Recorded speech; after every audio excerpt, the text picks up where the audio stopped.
নজর রাখবো পরবর্তী খবরে। বাঁকুড়ার খাতড়ায় বিএলএ গ্রেপ্তার নিয়ে মামলা। নিম্ন আদালতে আবেদনকারীর আবেদনকে জানতে চাইলো এবার কলকাতা হাইকোর্ট। বুধবার ফের মামলার শুনানির দিন ধার্য করা হয়েছে। বুধবার রয়েছে ফের এই মামলার শুনানি। বাঁকুড়ার খাতড়ায় বিএলএ গ্রেপ্তার, আর সেই গ্রেপ্তারি নিয়ে এবার মামলা।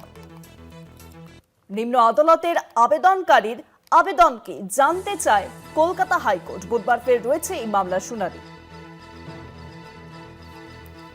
বুধবার ফের রয়েছে এই মামলার শুনানি কলকাতা হাইকোর্টে। বাঁকুড়ার খাতড়ায় বিএলএ গ্রেপ্তার নিয়ে মামলা।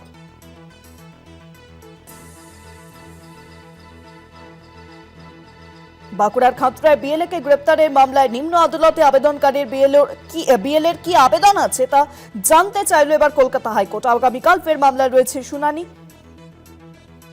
আরো জানবো এই বিষয়ে ফোন লাইনের সঙ্গে রয়েছেন প্রতিনিধি পীযূষ কান্তিনাথ। পীযূষ, কলকাতা হাইকোর্টের তরফে কি বলা হয়েছে এই বিষয়ে? বাঁকুড়ার খাতড়ায় বিএলএ কে গ্রেপ্তারের মামলায় নিম্ন আদালতে আবেদনকারী বিএলওর কি আবেদন আছে তা জানতে চাইল কলকাতা হাইকোর্ট। আগামীকাল ফের মামলার শুনানি। ওই তথ্য পেলেই পরবর্তী সিদ্ধান্ত গ্রহণ করবেন বিচারপতি শুভ্রা ঘোষ। আবেদনকারীর আইনজীবী বিএলও পক্ষে বলেন যে ওই বিএলও বিজেপি এর বিরুদ্ধে এফআইআর খারিজ করার আবেদন নিয়ে তারা এসেছে। পুলিশ তার কাছ থেকে বলপূর্বক ৩,০০০-এরও বেশি অসঙ্গতিপূর্ণ ফর্ম ফেরত উদ্ধার করেছে। সেই ফর্মগুলো ফেরত দিয়ে অন্যায়ভাবে ওই নথিগুলি ছিনিয়ে নেওয়া হয়েছে। প্রসঙ্গত, বাঁকুড়ার খাতড়ায় বিএলও এফআইআর ফর্ম সমেত গ্রেফতার করে পুলিশ। অভিযোগ, প্রায় ৫,০০০ ফর্ম বাজেয়াপ্ত করেছে পুলিশ। ওই ফর্মগুলি জমা দিতে যাওয়ার শেষ তারিখ চলে আসছে বলে জমা দিতে যাচ্ছিলেন বিএলও।